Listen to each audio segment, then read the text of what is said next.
¿En inglés? A ver. Las sesiones van variando, pero clásicamente los vamos a ver en el mismo orden que ustedes están mostrando.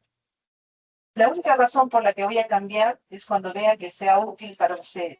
Pero si es que veo que estamos siguiendo el ritmo y de repente no necesitan cambiar alguna parte, vamos a seguir el orden de conceptos básicos, médula, motor, autónomo, y de ahí vamos a sensitivo y sentidos especiales. Ese es el orden. Y terminamos con neurofisiología integradora, sueño y vigilia, y vamos a ir avanzando fisiopato, todo lo que podamos de fisiopato. ¿Ok? A ver. Las primeras son cositas de repente un poquito más sencillas, pero que a veces los alumnos no las tienen claro. Y esto está basado en lo que ustedes ya han estudiado, el diseño estructural del cerebro y del sistema nervioso.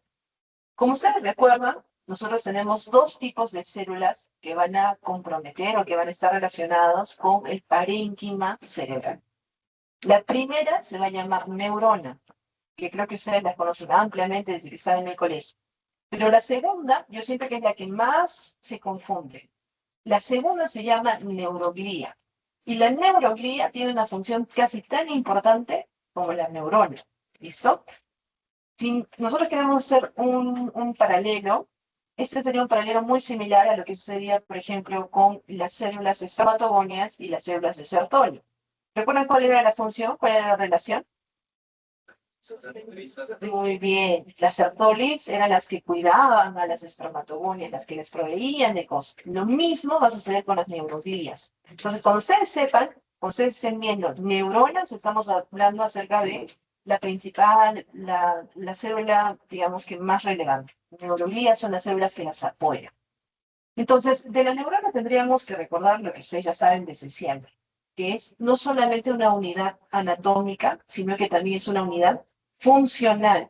Y como unidad funcional tenemos que dominarla. ¿Listo?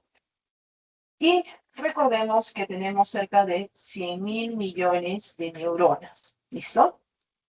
En general, la señal que da es una señal que casi siempre tiene una dirección. Entra por las dendritas y sale por el axón, no al revés. Esto es algo que es importante. Por tanto, el sentido de la señal es una señal anterógrada, con señales de entradas que pasan por las dendritas y el soma y señales de salida, que es el axón. Y por tanto, por ejemplo, ¿cuál sería la dirección en las funciones motoras de la transmisión neuronal? Interesante, interesante. Ya se empiezan a confundir. ¿Pero?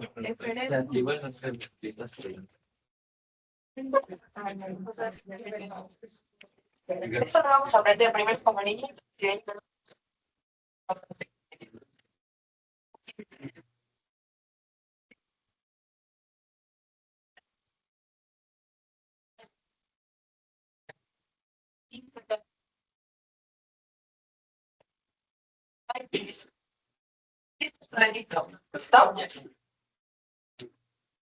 La persona se hinca. Acá hay una agujita. Ya, se hincó. ¿De dónde a dónde está yendo la señal?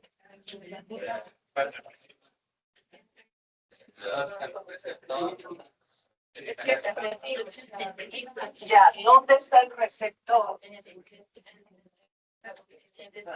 Ya, tenemos un receptor. ¿Hacia dónde va?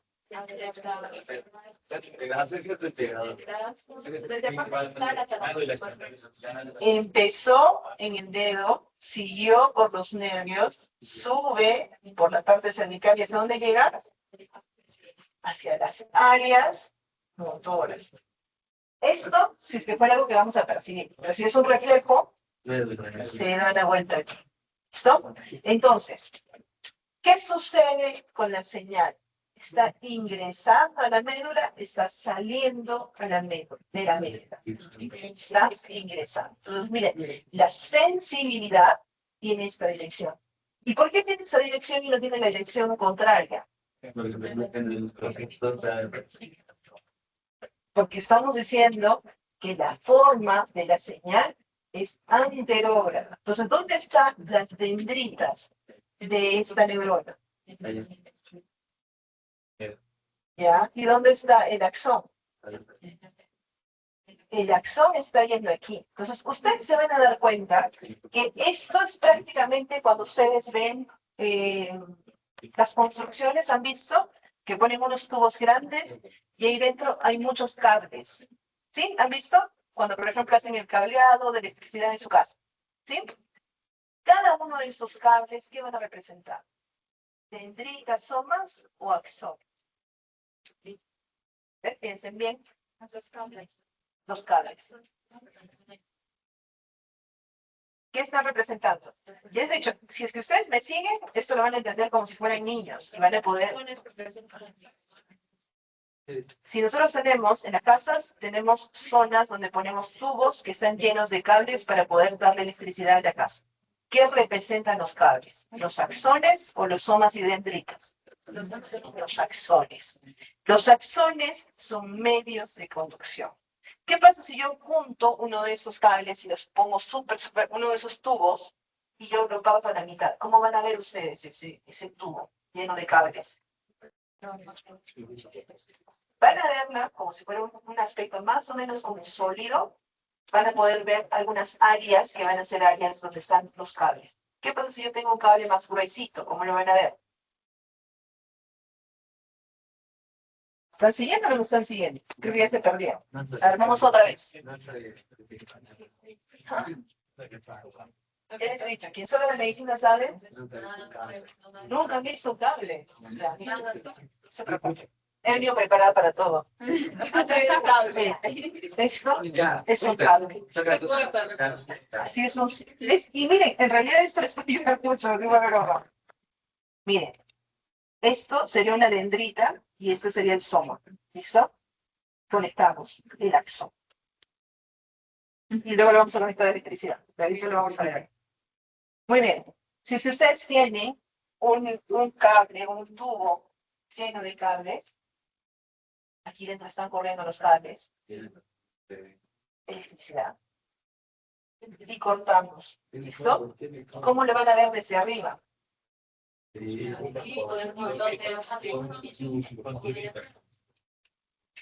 Ya, por ejemplo, como la fibra muscular. ¿Qué pasa si yo tengo un cable gruesito? Muy bien. Cada uno de estos cables gruesitos van a equivaler en la médula espinal, que va a ser como este tubo, a lo que nosotros llamamos núcleos. ¿Listo? Son grupos de cables, son grupos de axones que tienen una misma función. Entonces, cada vez que nosotros veamos un núcleo en la médula espinal, estamos hablando acerca de un grupo de axones que tienen una misma función.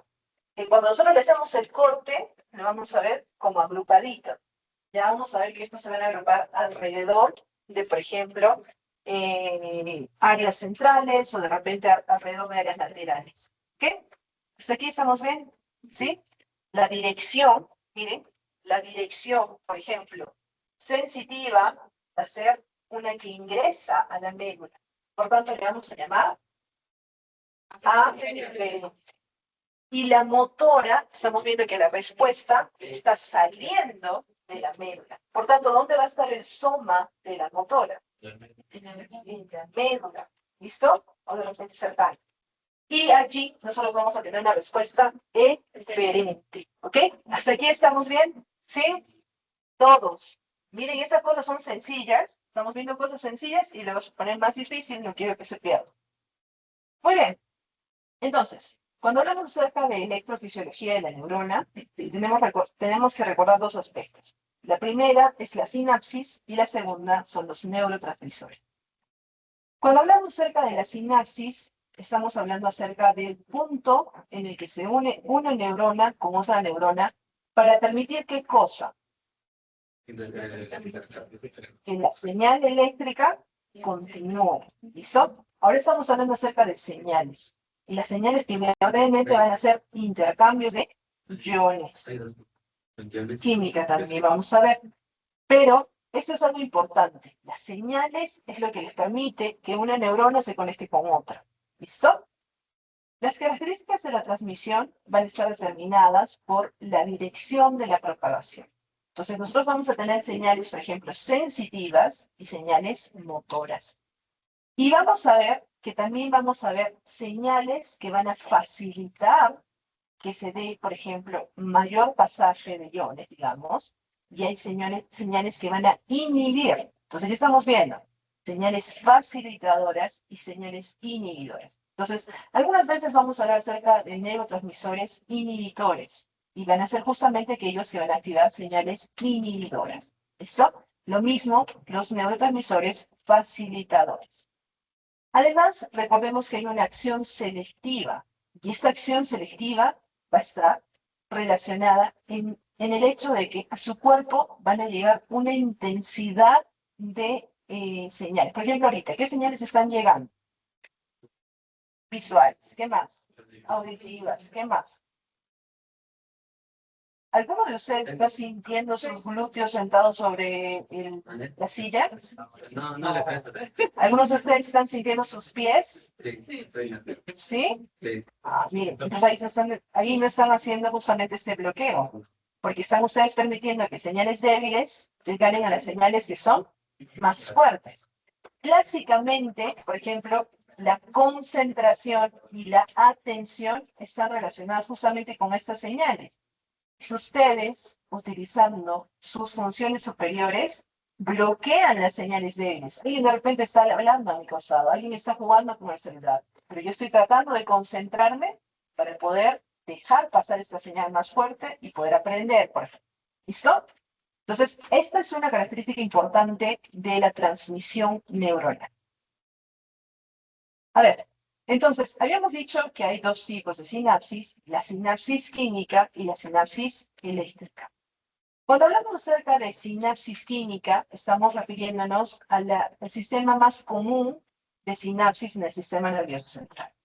En este tipo de sinapsis lo que nosotros tenemos son neurotransmisores. Estos neurotransmisores se van a liberar y nos van a permitir que en la neurona presináptica pueda haber una comunicación con la neurona postsináptica. Entonces, vamos con las partes de la sinapsis. Tenemos una neurona que trae la información y tenemos una neurona que lleva la información. El centro donde se comunican, ¿cómo se llama? Sinapsis. Obviamente, entre ellas va a haber un espacio que se va a llamar la hendidura sináptica. El mensaje. Estamos diciendo que la comunicación se llama sinapsis. El mensaje que utilizan para comunicarse, o sea, como su lenguaje, se llaman neurotransmisores. Y estos neurotransmisores suelen estar como vesículas dentro de la neurona que lleva el mensaje. La neurona que lleva el mensaje está previa a la sináptica, por eso se llama presináptica. ¿Y a quién le entrega el mensaje? A la neurona postsináptica. ¿Hasta aquí estamos bien? ¿Hemos entendido? Muy bien. Entonces, estamos diciendo que hay tres componentes principales de este lenguaje, de esta comunicación. Primer componente va a ser el terminal presináptico. Hemos dicho que ese terminal tiene que contener la materia para poder hacer la comunicación. Y la materia para poder hacer la comunicación se llama neurotransmisores. Entonces recuerden, la característica van a ser las vesículas sinápticas que contienen neurotransmisores. Hemos dicho que el espacio entre la neurona presináptica y la postsináptica se llama hendidura sináptica. Más o menos para que ustedes sepan, hay un espacio entre 20 a 40 nanómetros entre neurona y neurona, en la cual hay este espacio. Eso ya es característico, es decir, que no están pegadas, sino que hay un espacio. Y lo segundo, hemos dicho, la membrana postsináptica. Si la membrana postsináptica es la que recibe el mensaje, la que recibe a los neurotransmisores, esta membrana postsináptica tiene que tener receptores. Y esos receptores van a ser específicos para los neurotransmisores liberados.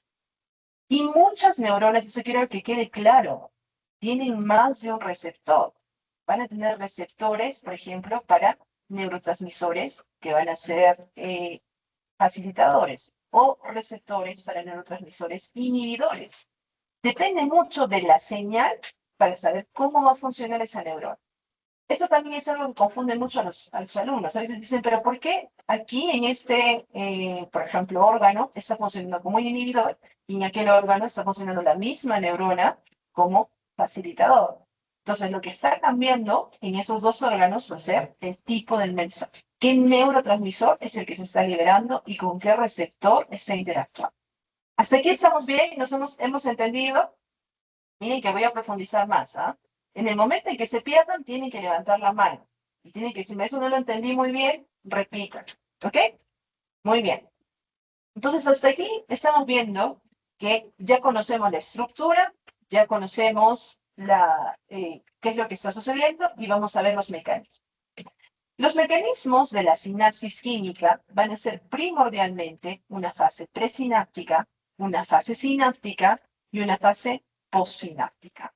Y todo esto va a terminar con la finalización de la señal sináptica.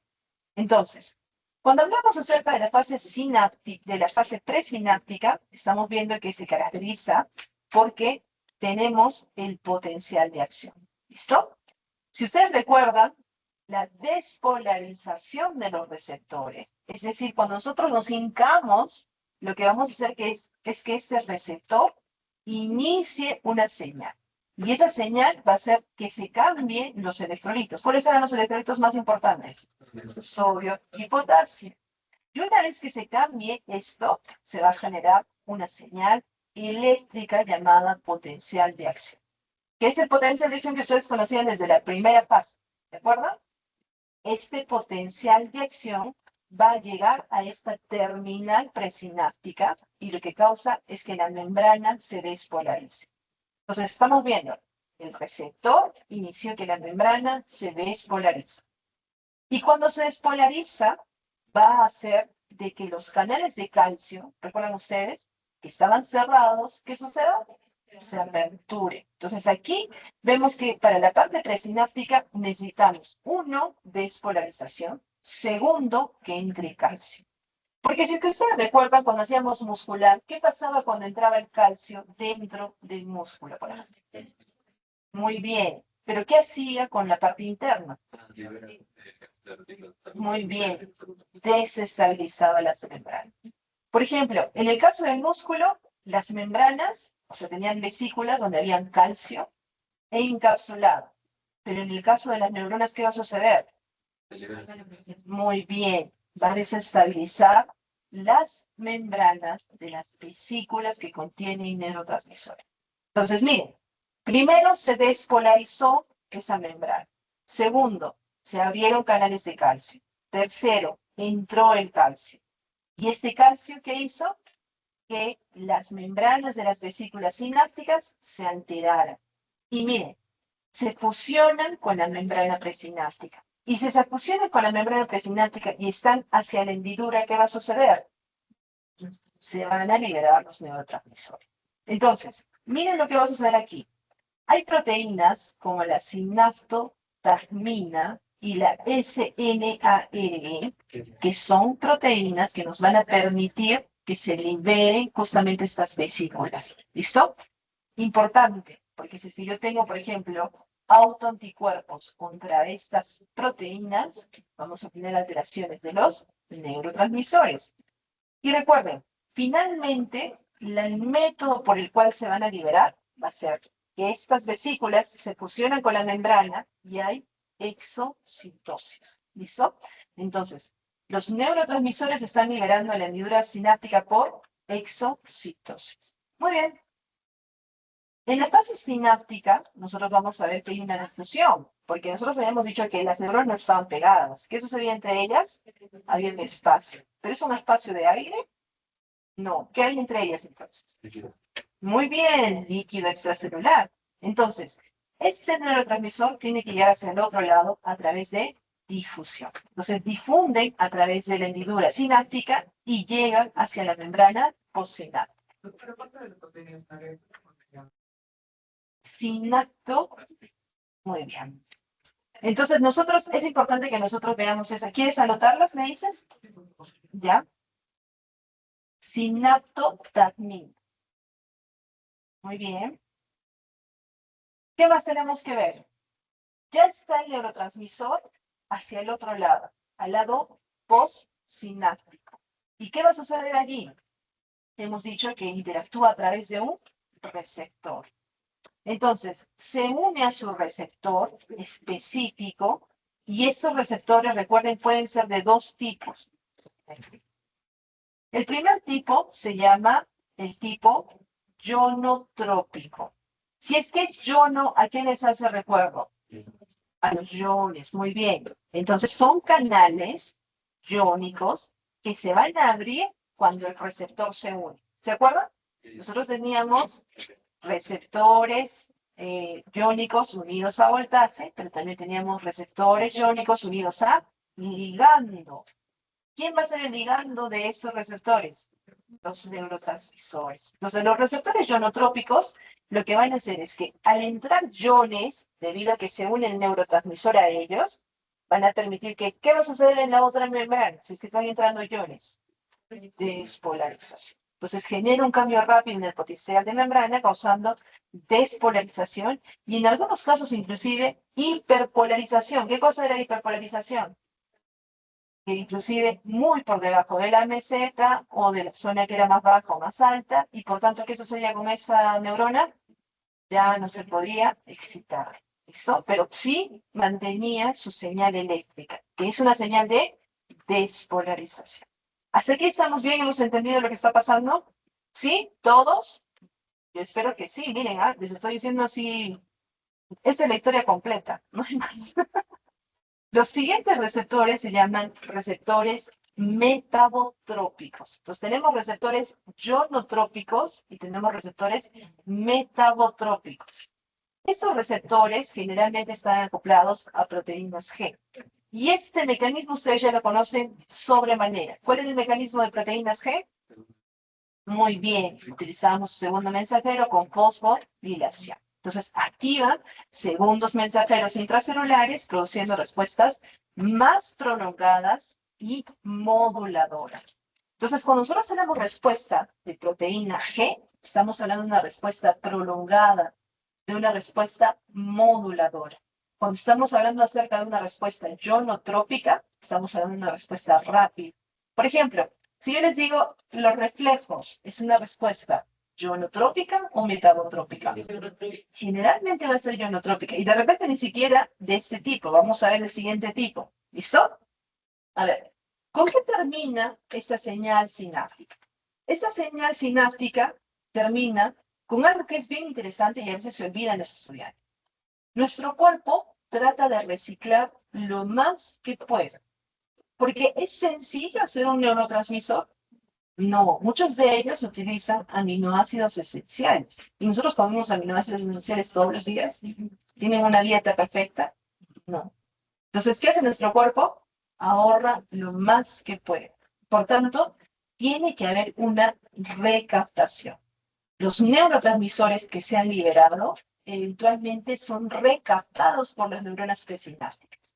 ¿Y quién se encarga de esto? Vamos a tener transportadores específicos. Por ejemplo, uno de ellos se llama recaptador de la serotonina, llamado también 5-HT.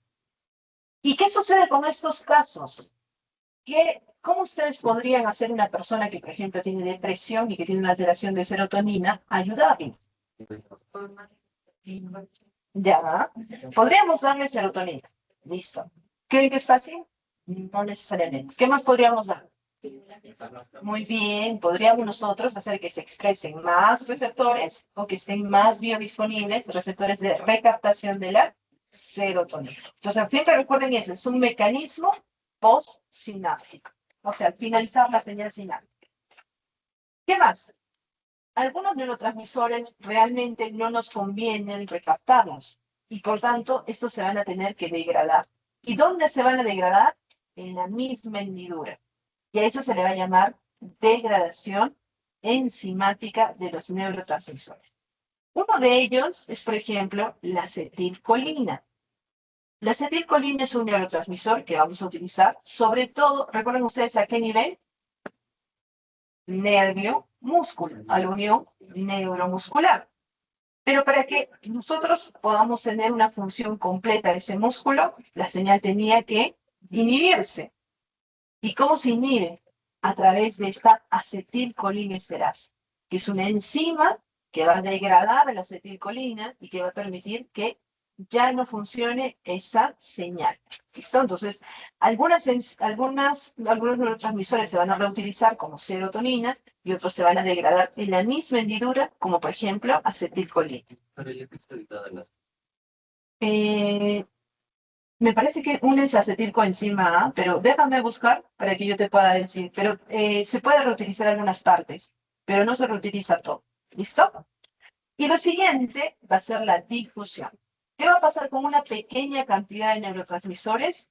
Estos van a difundir por fuera de la unión sináptica. Y si están por fuera de la unión sináptica, ¿creen que eso es adecuado? No. ¿Por qué no? Porque podrían estimular a quiénes, a otras neuronas o a otras células. Y por tanto, ¿qué es lo que hacen? ¿Quiénes están allí vigilando todo? Las neuroglías. Entonces, aquellas que se escapan, aquellas que no fueron recaptadas o destruidas, van a ser eliminadas por las células gliales. ¿Hasta aquí estamos bien? ¿Qué está pasando con los neurotransmisores? ¿Qué está pasando con la unión sináptica? ¿Sí? ¿Todos? ¿Ahí atrás, Alejandro? Ya, muy bien. Este es el primer tipo de mecanismo. En la sinapsis química tenemos que hablar mucho acerca de los potenciales. Y estos potenciales van a ser los potenciales posinápticos. Nosotros vamos a tener dos tipos de potenciales posinápticos. Si recuerdan, los potenciales, ¿qué cosa eran? Conocíamos potencial de acción, potencial voltaje. Muy bien, variación de voltaje. ¿Ven? Ya están desempolvando aquello que ustedes ya han aprendido. Cuando vemos los potenciales posinápticos excitadores, que se llaman así PPSE, están relacionados cuando un neurotransmisor va primordialmente relacionarse con la entrada de iones sodio. ¿Listo? Entonces recuerden, generalmente estos potenciales excitadores van a estar relacionados con sodio y va a generar una despolarización de la membrana posináptica. A ver, veamos un ejemplo claro. Nosotros habíamos dicho que uno de los transmisores que tenemos que aprender ahora se llama glutamato. El glutamato va a actuar sobre unos receptores posinápticos que se llaman AMPA o AMPA. Y estos abren específicamente canales de sodio en la membrana posináptica. ¿Y esto qué va a provocar? Un potencial de acción excitador postsináptico. ¿Listo? Entonces estamos ya viendo que, por ejemplo, el glutamato tiene una función excitadora en algún tipo de neuronas. ¿Hasta aquí estamos bien entendidos? ¿Cómo el glutamato está causando excitación en algunas neuronas posinápticas? A través de la entrada de iones sodio. ¿Y qué causa la entrada de iones sodio? Despolarización. ¿Y esta despolarización qué causó? Un potencial de acción. ¿Qué tipo de potencial de acción? Excitador postsináptico. Muy bien. Veamos un potencial de acción postsináptico, pero de tipo inhibidor. Por ejemplo, esto va a ocurrir generalmente cuando entran iones negativos, como por ejemplo cloro, o al revés, cuando permiten la salida de iones potasio. ¿Esto qué hace? Que la célula se vuelva negativa y por tanto genera una hiperpolarización de la membrana posináptica. Entonces miremos un caso específico. Habíamos dicho que otro tipo de neurotransmisor importante era GABA.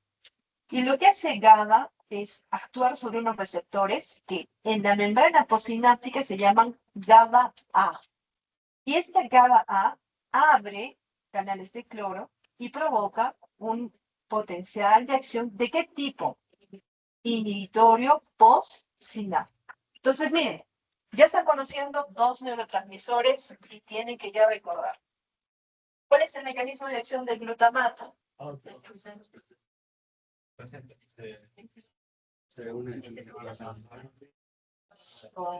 Muy bien. Y por tanto, ¿es excitador o es inhibidor? Excitador. Siguiente, GABA. ¿Qué hace GABA? Se va a unir a un receptor que se llama GABA A. ¿Y qué va a causar? Entre cloro. Muy bien, muy bien. ¿Y qué tipo de señal va a ser esta? Esta es una señal inhibitoria.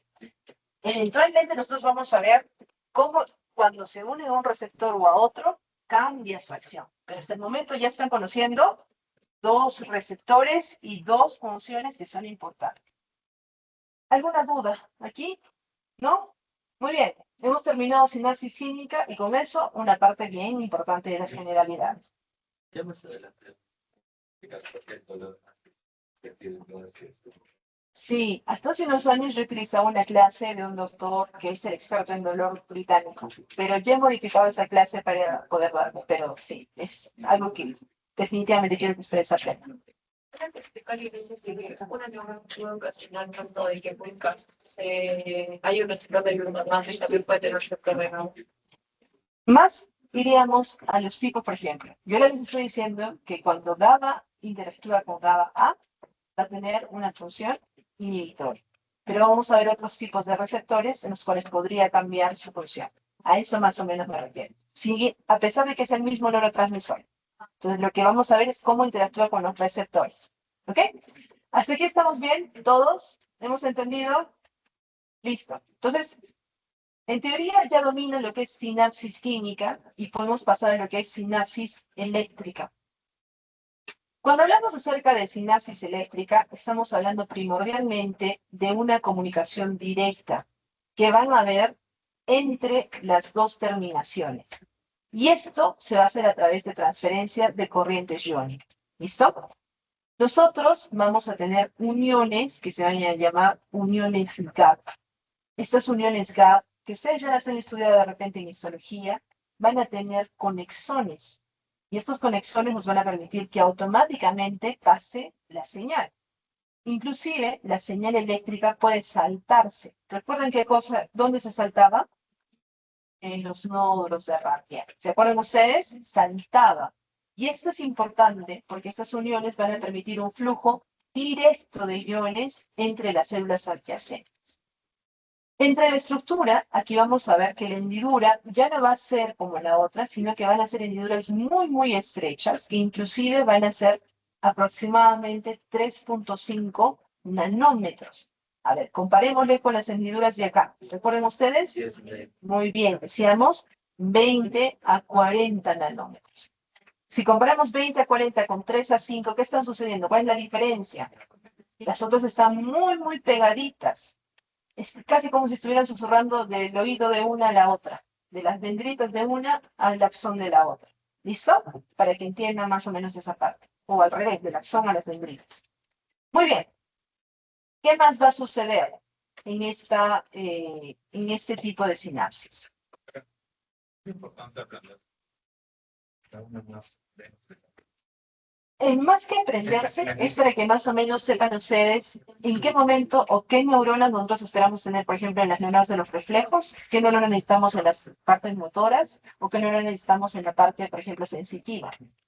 Esto es importante para eso, para que entiendan más o menos qué es una neurona tipo alfa, beta, una neurona C, una neurona gamma. ¿Listo? ¿Cuáles son las características? Miren, yo les había dicho que en general, ¿cómo eran las comunicaciones o la señal de las neuronas? Era anterógrada, es decir, unidireccional. Pero miren, en ese tipo de sinapsis, y esto es un como excepto en las sinapsis eléctricas, donde hay uniones estrechas y la comunicación es bidireccional y es muy rápida, por lo que un grupo de neuronas se van a sincronizar. Van a actuar como cuando nosotros veíamos el sincicio, ¿se acuerdan? Teníamos el sincicio muscular y todas actúan como una. Algo similar sucede con las neuronas. Y por tanto, son comunes en los tejidos donde se necesita una respuesta rápida y coordinada. ¿Dónde necesitamos una respuesta rápida y coordinada? Miocardio, por ejemplo. Ahí no nos podemos permitir que el corazón, que los miocitos o que la señal eléctrica sea alterada. No, todas tienen que trabajar como una. Entonces aquí estamos viendo que es una excepción de las señales bidireccionales. Pero en todo lado, en el sistema de Purkinje está allí. No. Vamos a ver específicamente en zonas de áreas, por ejemplo, del ventrículo, donde necesitamos que sean bidireccionales. Dime, Gabriel. O sea, puede ser diferente como frente a recibir sensitivos y botar muerto. Más que eso, imagínate lo que sucedía en los incisios del ventrículo. Todas se contraen como una.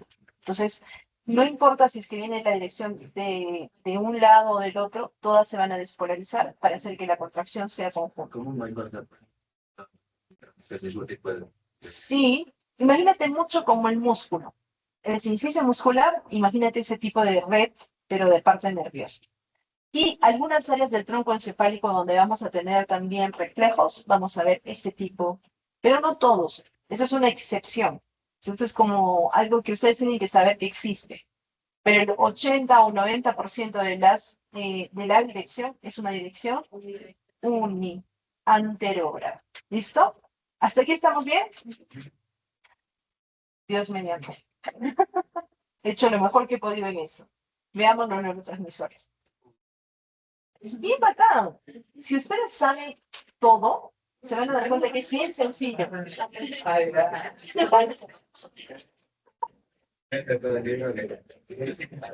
Miren, chicos. A ver, ahora, ¿les ha parecido difícil sinapsis? No, sinapsis es súper sencillo. Y yo no sé por qué hay muchos estudiantes que no entienden eso que estamos viendo. No entienden que el axón, por ejemplo, es la parte presináptica, que la dendrita es la parte postsináptica, que existe una unión sináptica con lo que sucede con los neurotransmisores. Aquí hoy estamos trabajando desde la base, o sea, en teoría no se deberían perder. ¿Listo? ¿Qué son los neurotransmisores? Los neurotransmisores son moléculas, ¿listo? De características químicas que transmiten una señal entre las neuronas. Eso ya lo habíamos visto, ¿no es cierto? Y no solamente lo hacen entre neurona y neurona, sino que también lo pueden hacer entre neurona y una célula efectora. ¿Quiénes podrían ser las células efectoras? Músculo, lo hemos visto, pero también ahora lo hemos visto en la parte de endocrina, las glándulas. Las glándulas también pueden ser la señal efectora y por tanto las moléculas químicas, neurotransmisores, podrían también ser parte de la señal. En general, hemos dicho que son esenciales para la comunicación sináptica y que juegan un papel. Eso no se guíen, ahorita lo borro, ¿no? No se abrumen, esto es bien sencillo, es bien repetitivo. Lo vemos desde la clase 1 hasta la última clase. Seguimos viendo los mismos neurotransmisores, seguimos viendo las mismas cosas, se las van a aprender. Hasta por osmosis se las van a aprender. Si es que están despiertos, si es que no están despiertos, por difusión sináptica. Son, recuerden, los neurotransmisores fundamentales para la comunicación. Son el mensaje. Recuerden, si yo, por ejemplo, hablara, pero ahorita estoy hablando en chino, ¿me entenderían ustedes? ¡Ay, qué bien! ¿En serio? ¿Alguno de ustedes habla chino? No, no. ¡Ay, qué malvado!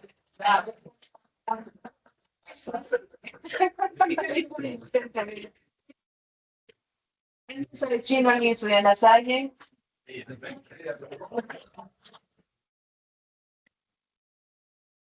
No, no, pero no soy de chino, ¿es chino? Francés, no, muy bien. Y juegan un papel clave en la modulación de las funciones visuales. Miren, chicos, los neurotransmisores les van a acompañar desde el movimiento a la sensibilidad, pero también a la memoria, a las emociones, a la transmisión del dolor, al estado de la respuesta al estrés, al ánimo. Los neurotransmisores, y esto es bien sencillo y es bien interesante. Imagínense cuántas palabras tiene nuestro lenguaje. Muchísimas, ¿no es cierto? Las palabras del sistema nervioso central son los neurotransmisores. Y no son muchos, miren, los vamos a clasificar según su función y según su composición química. ¿Listo? Según su función, vamos a tener a los excitadores y a los inhibidores. Por ejemplo, excitadores van a ser aquellos en los cuales la probabilidad de que una neurona posináptica dispare un potencial de acción sea de tipo inhibidor. ¿Y cuáles van a ser de excitador? Y los inhibidores van a disminuir la posibilidad de que se dispare un potencial de acción. ¿Listo? Potencialmente sí. En el sistema nervioso, interesante, casi todo lo que ustedes pueden imaginarse puede suceder. Pero traten de aprenderse lo que es clásico. Por ejemplo, la vía de señalización anterógrada. ¿Sabemos que puede haber bidireccional? Sí, en casos muy extremos. Por favor, no se lancen a decir, ah, sí, es bidireccional. La gente los va a dilapidar. Va a decir, ah, no aprendieron nada. Ustedes no han leído las letras pequeñas. Ustedes saben, ¿ok? Según su composición química, recordemos, van a poder ser aminas, aminoácidos, péptidos y otros. ¿A quién les hace recordar esta composición? A las ¿cierto? Entonces los vamos a ver muy parecidas a lo que ustedes ya conocen. Cuando hablamos acerca de aminas, van a incluirse algunos neurotransmisores que son derivados de aminoácidos. ¿Como quién? Decíamos que generalmente, ¿en qué terminaban? Y, como por ejemplo, dopamina. La dopamina, y esto es importante, muy, muy importante. Aquí ya vamos a la definición, al fuerte del asunto. La dopamina es un neurotransmisor, eso ya lo sabían, pero tiene una función, se llama catecolamínérgico. Catecolamínérgico. Es decir, que va a modular el control motor, va a modular los aspectos de motivación, va a modular aspectos neuroendocrinos, pero también van a estar relacionados con placer. ¿Listo? Miren todas las cosas que está viendo. Si nosotros recordamos a las catecolaminas, ¿cuáles eran las catecolaminas? Adrenalina y noradrenalina. Entonces, recuerden, ese es un neurotransmisor que se parece en algunas cosas a las catecolaminas. Y que si nosotros tenemos que ponerlos en una función, va a ser muy similar a este grupo. Pero su función solamente va a ser motora, no. Tiene una función mucho más amplia. Entonces, es tan amplia que por todo lugar es más o menos como nosotros. Si hablamos acerca de los países de habla hispana frente a Brasil, ¿cuál es la diferencia? Ellos hablan portugués y nosotros hablamos español. Los países que hablan español, como por ejemplo dopamina, les vamos a decir vías dopaminérgicas. ¿Listo? Todas las señales, todos los caminitos, porque era cada axón, esos tubos que hemos dicho, esos cables, los vamos a ver como si fueran caminos. Todos los caminos donde se hable dopamina, le vamos a llamar vía dopaminérgica. Y van a haber varias vías dopaminérgicas importantes. ¿Como cuáles? La primera va a ser la vía mesolímbica. Y aquí vamos un poquito a lo que decíamos. Si es que ustedes no se acuerdan su anatomía, estamos perdidos. Entonces, ubiquémonos. Tenemos encéfalo, tenemos médula, bueno, tronco y todo lo demás, y tenemos médula espinal. ¿Listo? Si nosotros estamos hablando acerca del mesencéfalo y del sistema límbico, estamos viendo que en esa vía, como si estamos yendo entre Francia y España, ¿listo? Esa vía va a ser la vía mesolímbica. Y si hablamos acerca del mesencéfalo, del sistema mesencefálico y la corteza, también estamos hablando de una vía. ¿Qué idioma se habla en esas dos vías? Dopamina. ¿Listo? El neurotransmisor es la dopamina. Están relacionadas, miren aquí, con el comportamiento, pero no cualquier tipo de comportamiento. Es un comportamiento emocional. Yo estaba ahorita, no sé, enseñándoles y se han distraído. Entonces yo volteo la cara. ¿Qué tipo de comportamiento? ¿Es racional? No, es un comportamiento emocional. Hago una cara fea. Comportamiento emocional. ¿Qué tipo de neurotransmisor ha sido allí? Dopamina. Estoy teniendo una función motora, pero que está relacionada con ¿qué? con el sistema límbico y eventualmente con el sistema cortical. Entonces, miren lo que estamos hablando, ¿ok? También esta es una vía, la dopamina, en la cual vamos a tener motivación. ¿Listo? Vías de motivación. Mesolímbicas, mesocorticales. Hay otra vía que recuerdo que ustedes deben de haberla visto súper bien. ¿Se acuerdan ustedes los núcleos nigros y los núcleos estriados? Vamos a tener la vía nigroestrial. Y esta vía nigroestrial va a ser una vía que va a tener un sistema primordialmente motor. Entonces recuerden hasta aquí, nigroestrial, una vía motora. Y por tanto, ¿qué lenguaje se va a ver en esa vía motora? Dopamina. Entonces aquí ya estamos viendo, segunda vía importante. Y la tercera vía es la vía túbero-infundibular. La vía túbero-infundibular, ustedes yo creo que se acuerdan, infundíbulo, ¿dónde nos ubicamos? Hipotálamo, hipófisis, ¿se acuerdan ustedes? ¿Y qué había de importante en esa zona? Las hormonas. En este caso, la dopamina, a través de la vía túbero-infundibular, regula la secreción de prolactina. Y esto recordemos lo que habíamos visto en el quiz. Nosotros decíamos qué núcleo estaba relacionado con la secreción de dopamina. Muy bien, el núcleo 4, que secretaba que dos cosas, GnRH y dopamina, que era una hormona que estaba relacionada con la inhibición de ¿quién? De la prolactina. Entonces, ¿qué vía está teniendo aquí? ¿Qué función está teniendo en la vía túbero-infundibular? Una vía inhibidora. ¿Listo? Hasta aquí estamos bien, hemos entendido. ¿Se están perdiendo? Sí o sí, este fin de semana que no pase sin que revisen su neuroanatomía. ¿Listo? Que no pase sin que ustedes dominen. Si es como que yo les esté hablando de lugares que ustedes no conocen. Tienen que yo sé que ustedes saben, dominan neuroanatomía, tienen que repasar, solamente para que esté fresco. ¿Listo? ¿Hasta aquí está bien? ¿Cuál? Exacto. Van conociendo. Listo. Entonces, ¿cuáles son las implicaciones? ¿Qué pasa si nosotros hemos dicho que dopamina tiene una función primordialmente inhibidora? ¿Qué pasa si hay una deficiencia de dopamina? En la parte motora, ¿qué va a suceder? No miren lo que dice ahí, piensen lo que les estoy diciendo.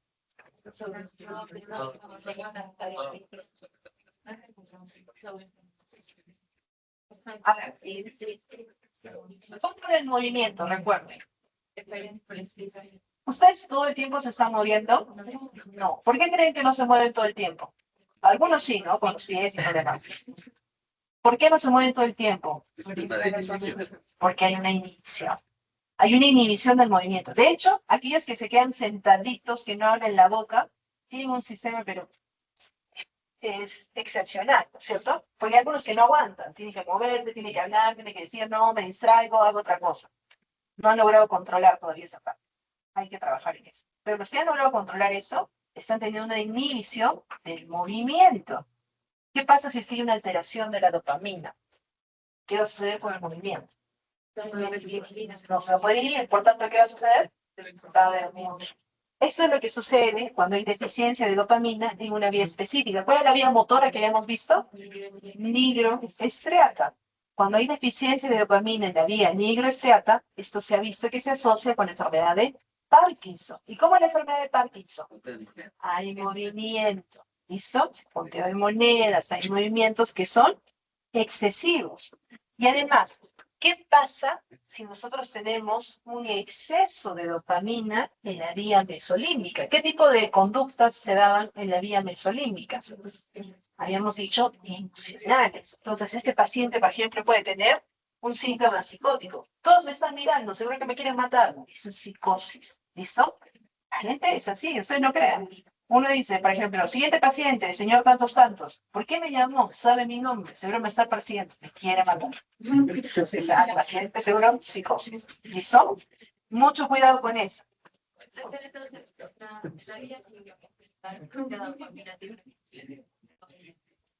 Al igual como la que es la mesolítica. Ya lo vamos a ver. Tranquila, no te desesperes. Tranquila, tranquila. Ahorita les estoy haciendo un overview de lo que va a suceder. Vamos a ir vía por vía por vía. Les vamos a repetir tantas veces que les va a aparecer. ¿Alguien conoce el metro de París? ¿Alguien? En el libro. Al de Lima. Ah, yo dije, al de Lima. Que bien, en los libros les enseñan. Dije, les voy a mostrar. Solo para que se distraigan. El de Japón está chévere. Ah, ¿les gusta el de Japón?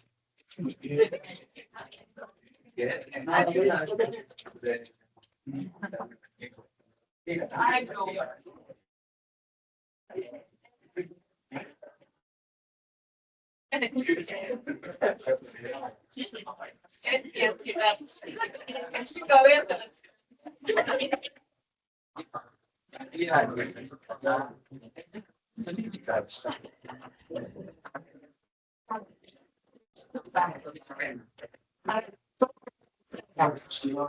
La ciudad de París no está estructurada así como nosotros, que tenemos una parte central y de ahí salen como venas. La ciudad de París está localizada como si fuera un caracol. ¿Listo? Entonces, cada uno de los distritos se van localizando así. 1, 2, 3, 4 y va terminando en el 18. Por tanto, se considera que de todos los metros del mundo, el más caótico suele ser el metro de París. ¿Listo? El metro de París es nada comparando con las vías que ustedes van a conocer, siempre y cuando ustedes sigan lo que se les va a decir. Por ejemplo, Vamos ya ya lo conocen por lo menos 3. Van a conocer todas, porque todas las vamos a volver a decir, como les digo. Si ustedes vienen a la clase, ustedes siguen el ritmo, va a ser sencillo. Si no vienen, así, Dios los ampare. Siguiente tipo de amina. Habíamos dicho la primera, dopamina. Siguiente amina se llama serotonina. Van a ver que muchas veces habíamos dicho que la serotonina también le vamos a llamar 5-HT. ¿Sí? Hidroxitirona. Muy bien. La serotonina, recuerden chicos, va a estar relacionada con el estado de ánimo. Entonces, habíamos visto ya que el comportamiento emocional estaba más que todo relacionado con la dopamina. Pero el estado de ánimo, que se sientan felices, que se sientan completos, eso va a estar más relacionado con la serotonina. Ninguno de esos es excluyente. Estamos diciendo que tiene una función primordialmente en esa área. También la serotonina va a estar relacionada con el sueño, con el apetito y con la conducta sexual. Cuando tengan ustedes varias cosas, por ejemplo, un paciente que tiene alteraciones del sueño, del apetito, de la conducta sexual y además está deprimido, pues entonces vamos a ver que nos está cantando que tiene un problema de serotonina. Pero si por el otro lado nos dice que tiene alteraciones motoras, tiene conductas emocionales, que tiene psicosis, ¿qué nos está cantando? Nos está diciendo dopamina. Entonces, vayan relacionándose en cómo se ven las enfermedades relacionadas a cada uno de los neurotransmisores. A ver, respecto a los receptores, hay múltiples receptores de serotonina. Por ejemplo, los que más van a recordar ustedes van a ser el 5-HT, que ya saben que eso es serotonina, 1A y el 3. Entonces, 5-HT, 1A y 5-HT3. Y son los más relevantes en la regulación del estado del ánimo. Pero también no solamente están relacionados con el estado de ánimo, sino también con las náuseas y los vómitos. Y a eso se le llama control de la emesis. Cuando un paciente vomita, vamos a decir que tiene un síndrome emético. ¿Listo? Entonces, vómitos también está relacionado con la serotonina. A ver, ¿cómo nosotros vamos a ver la alteración clínica? Las alteraciones en los niveles de serotonina van a estar relacionadas con trastornos depresivos. Cuando nosotros veamos un paciente que tiene depresión, generalmente es un paciente deficiente de serotonina. Lo mismo la ansiedad. Y casi de manera similar, los trastornos del sueño. Entonces estamos viendo pacientes con depresión Si les dicen, ¿qué neurotransmisor está alterado? Serotonina. Paciente con ansiedad, serotonina. Paciente con trastornos del sueño, serotonina. Por tanto, el tratamiento para el paciente con ansiedad, para el paciente con depresión, para el paciente que tiene trastornos del sueño, ¿puede ser el mismo? Sí. ¿Listo? A ellos les vamos a dar algo que se llaman antidepresivos, que van a ser inhibidores selectivos de la recaptación de serotonina. ¿Qué hemos dicho con la serotonina? ¿Qué pasaba en la hendidura después de que terminaba la sinapsis? Se recaptaba. Y si es que se recaptaba, ¿se va a mantener su función? No, porque está dentro de la célula. ¿Qué necesitamos para que haya su función? Una despolarización. ¿Qué pasa si yo inhibo a las proteínas que recaptan a la serotonina? ¿Qué va a pasar con la serotonina? Va a seguir en ese mismo espacio o se va a ir hacia otras neuronas. Y por tanto, ¿qué va a pasar con su acción? Va a estar todavía mantenida. Por tanto, ese es el mecanismo de función de los antidepresivos que son inhibidores de la recaptación selectiva de serotonina. ¿Listo? Muy bien. Sí, claro, lo puedo volver a repetir. Veamos serotonina. Y de paso repasamos esa parte. O sea, que no es como meter serotonina como lo hacen quizás otros medicamentos, lo que actúa en lo a finalizar y la sintetización. Solo eso. Porque justamente eso, todo sería sencilla que se puede inyectar serotonina. Doctor, yo creo que la dopamina era la hormona de la felicidad. ¿Por qué? No es una sola. Ya vamos a ver cómo dopamina, serotonina y oxitocina juntas trabajan a diferentes tipos. Pero también hay depresión por déficit de esto. Muy difícil, muy, muy difícil. Pero supongamos que es algo más sexual. El de dopamina es financiera. Y que el otro es producto sexual. Entonces, no se podría confundir. Es que, a ver, chicos, algo que tienen que entender es, recuerden el metro de París, yo creo que esto les va a ayudar. Hay de ustedes que aprendan más el metro de París a que aprendan neuro. Si yo quiero llegar al centro, aquí, vamos a decir, que está en la línea Trocadero. En esta zona está la Torre Eiffel, ¿ya? Si yo quiero llegar a la Torre Eiffel, puedo llegar por esta vía, por esta vía, por esta vía y por la otra. Esta podría ser una vía dopaminérgica. Esta puede ser una vía serotoninérgica. Esta puede ser una vía de la oxitocina. Esta puede ser una vía adicional. El resultado va a ser el mismo. Estamos llegando a un mismo punto. A algunos lugares vamos a poder llegar a través de una vía. De repente primero va a haber una vía dopaminérgica, luego va a haber una vía de serotonina. ¿Cómo van siendo las vías? Es lo que nosotros vamos a ir viendo. Ahorita ustedes están viendo tramitos. Hemos visto un tramito, nigroestrato. Han visto el tramito de la médula, por ejemplo, cortical, médulo límbico. No están viendo cómo se relacionan todos. O sea, estamos viendo este tramito, todavía no estamos viendo cómo todos van a estar reconectados. Entonces, ahorita fijen algunas cosas, pero dense cuenta que solo están viendo un pedacito. Por eso cuando veamos vías, vamos a ir desde la cabeza hasta el punto de su dedo, o al revés. ¿Listo? Muy bien. Entonces repasemos sinapsis. ¿Cuáles eran las características de la sinapsis? A ver, los componentes primero. ¿Cuáles son los componentes de la sinapsis? La terminación presináptica. ¿De allí qué hay? ¿Qué más? La hendidura. Muy bien. Esto es importante. 1, terminación presináptica. 2, hendidura. 3, terminación postsináptica.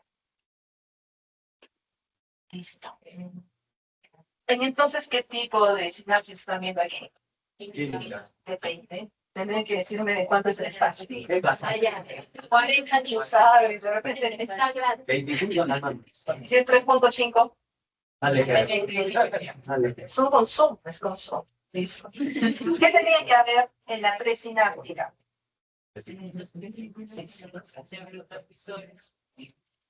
Vesículas que dentro de ellas tienen neurotransmisores. Si yo le pongo 5-HT, ¿qué tipo de vesícula es? Es una vesícula que tiene serotonina. Entonces, para que inicie, nosotros decíamos que debe haber algo. Se hincó con su dedito. ¿Qué sucedió? Un potencial de acción que ¿qué causó? Despolarización. Es allí. La despolarización que causó en la membrana. Apertura de iones de calcio. Los iones de calcio entraron. ¿Y qué sucedió acá adentro? Muy bien. Estas membranas se unen. ¿Y qué sucede con la 5-HT? Se libera. ¿Hacia dónde se libera? Muy bien, hacia la hendidura. Aquí está 5-HT libre. 5-HT, 5-HT, son varios, ¿no? Estamos haciendo una representación. Muy bien. Aquí, ¿se acuerdan qué receptores tenían que tener? 5-HT3 y 5-HT. Muy bien, muy bien. Ya están recordando algunos. Digamos que fueran 5-HT1A. Hoy día ustedes se acuerdan. Ya van a ver cuando veamos todas las vías del metro de París. Ahí se leyeron. Yo no sé qué van a aprender primero, si el metro de París o las vías. Esperemos que las vías. ¿Listo? Muy bien. Si es que nosotros tenemos aquí, decimos que se une, pero se une y se integraliza. No. Se une y permite que, ¿qué sucedía aquí? Muy bien, que difunda, entre o salga. Vamos a decir que podría ser ionotrópico. Pero ¿qué pasaba luego con este 5-HT? Lo rompíamos, se recaptaba. Entonces, este 5-HT regresa. ¿Y regresa para qué? Para ser utilizado. Si yo tengo un inhibidor aquí, inhibidor de la recaptación de 5-HT, ¿qué va a pasar con el 5-HT? El serotonina seguir aquí. Por tanto, ¿qué va a poder hacer? Se une al receptor. Y si se une al receptor, ¿qué sucede con la acción? ¿Qué pasa aquí? Digamos que entra el sodio. Entra sodio y por tanto, despolarización. ¿Listo? Entonces estamos viendo que se mantiene la acción. Se inhibe al recaptador selectivo de serotonina. ¿Listo? Eso es lo que te decía. ¿Está bien? ¿Está bien? ¿Todos? Entonces, ¿qué sucede con la biodisponibilidad de serotonina? Claro, hay más biodisponibilidad. Muy bien. Excelente. A ver. Siguiente amina. Pues ya conocen una amina. ¿Cómo se llama la primera? Dopamina. Segunda amina. Serotonina. Tercera amina. Histamina. Muy bien. La histamina ustedes ya la conocían. ¿Dónde la vieron? Capítulo de eosinófilos. ¿Se acuerdan? ¿En dónde? Cuando habías visto asma, por ejemplo, cuando vimos también la parte de mastocitos. Muy bien. ¿Y qué más? ¿Qué vieron allí? Muy bien. La histamina se va a encontrar, ahora veamos su lado central. Se va a encontrar a nivel de hipotálamo y va a participar en la regulación del ciclo sueño-vigilia. ¿Solamente en ese ciclo? No. También va a estar relacionado con el apetito y la forma que ustedes ya habían visto que era la respuesta inmune. ¿Qué pasaba cuando había histamina? ¿Qué sucedía con la respuesta inmune? Se amplificaba. Recuerden ustedes, cuando teníamos histamina, era ya algo más grave. Sus efectos se van a mediar por receptores, es decir, en la posináptica, ¿cómo se van a llamar sus receptores? Receptor H1, receptor H2 y receptores H3. ¿Qué eso ya los habíamos visto? ¿Recuerdan ustedes? Pero quizá lo que no hayamos mencionado es justamente este rol, ¿en dónde? A nivel hipotálamo y su función con el ciclo sueño-vigilia y apetito. ¿Listo? Entonces ya estamos complementando. Esta es la fase donde ya integramos prácticamente todo. Solo les falta dos cosas más y ya han integrado todo su cuerpo y su fisiología. Por tanto, ¿qué pasa con los antihistamínicos que bloquean los receptores H1? Por ejemplo, en un paciente que tiene una reacción alérgica. ¿Qué va a suceder? Muy bien. Podríamos nosotros modular la respuesta inmune y, por tanto, modular ese estado de alergia que tiene el paciente. Pero, ¿qué va a suceder si es que también regula el ciclo sueño-vigilia? ¿Qué puede causar en el paciente? Muy bien, puede causar somnolencia. Y aquí es importante que ustedes recuerden, la clorfenamina es un inhibidor antihistamínico que clásicamente causa somnolencia. ¿Por qué causa somnolencia? Tenemos receptores a nivel de hipotálamo que van a causar justamente esta alteración. Si el paciente es chofer, le van a dar clorfenamina, no. Si es que es cirujano, o si le van a dar, tenemos nosotros ahora inhibidores selectivos, por ejemplo, que pueden ser H3, H2, y estos no van a causar sueño, solamente actúan a nivel local. Entonces, si ustedes saben eso, que hay diferentes receptores, que tenemos receptores en el hipotálamo, ustedes van a preguntar al paciente cuál es su función, y ustedes van a darle un inhibidor selectivo, como cetirizina, loratadina, que lo van a ver ampliamente en farmacología. Cetirizina también, entonces. Muy poco. Pero loratadina, cetirizina, muy poquito, comparado con clorfenamina. La clorfenamina, inclusive hay pacientes que piensan que les ha subido algo, lo traen después de que le han puesto clorfenamina porque dicen, no, se ha quedado dormido, parece que estaba en coma. ¿Listo? Muy bien. Terminaron las aminas biogénicas. Pasamos a los que son tipo aminoácidos. Los que son tipo aminoácidos vamos a tener tres también.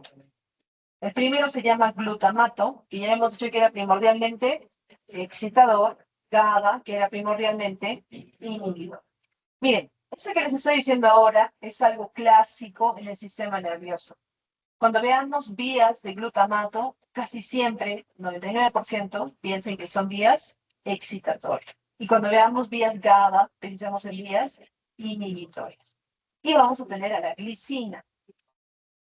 Si recuerdan, el glutamato va a tener como función ser el principal neurotransmisor excitatorio.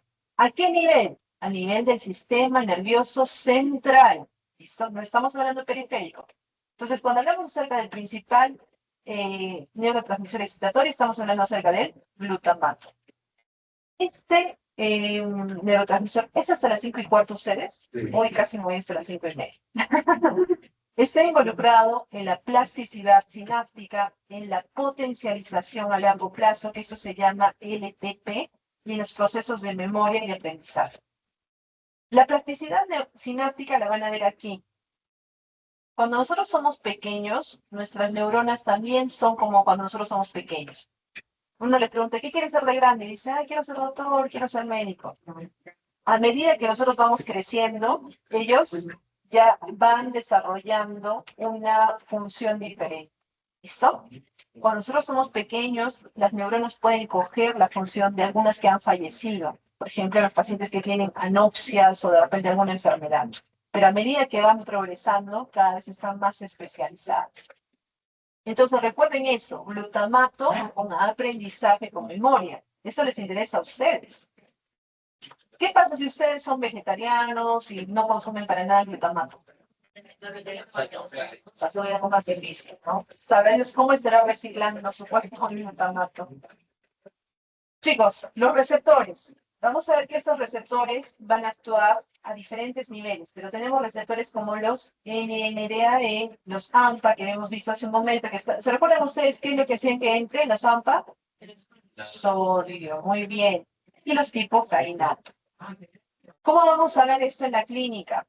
En la clínica vamos a ver algo que se llama excitotoxicidad. Cuando tenemos exceso de glutamato, vamos a ver que va a haber muchísima toxicidad excitatoria. Y esto generalmente se da en los pacientes que tienen lesiones cerebrales. Por ejemplo, el paciente que tiene accidente cerebrovascular va a tener un aumento de glutamato. El paciente que tiene enfermedad neurodegenerativa como la Alzheimer puede tener exceso de glutamato y puede haber excitotoxicidad. Ya lo vamos a ver tranquilos, o sea, va a haber mucha excitación de las neuronas. Lo vamos a ver. Lo vamos a ver. Si hay exceso a la toxicidad. Puede ser, o sea, como una deficiencia de un exceso puede causar problemas en el cuerpo. ¿Qué pasa con los pacientes con Alzheimer? No recuerdo. No recuerdo. ¿Y qué hay? Depende mucho. Ahí depende de eso. Puede ser alguna deficiencia. Mire, hay muchas teorías. Recuerden, vamos a revisar las teorías válidas, up to date para esto. Por ejemplo, Alzheimer, Parkinson, lo vamos a ver con lo que está actual. El resto sí lo podemos ver un poquito más como que ligero. Les voy a presentar uno o dos papers que son nuevos de estos años para que ustedes entiendan bien cómo estamos. Pero a medida que progrese la medicina, ustedes tienen que seguir capacitándose en este aspecto. ¿Listo? GABA. Ah, no. Con GABA empezamos mañana. ¿Listo? Miren, hemos avanzado un cuarto de lo que es la clase 1. Depende de ustedes. Sí. Ya no más preguntas. No, está bien, pregunten. Pero ustedes tienen que venir leyendo, chicos. Ah, ok. Tienen que venir leyendo. A ver, veamos. Entonces, puede haber una deficiencia de llamado exceso para que haya pérdida visual. Puede haber más bien alteraciones en la función. Eso ya lo vamos a ver un poquito. Sí, nos hemos quedado en los transmisores. Nos falta funciones. Falta eso y ya en la clase.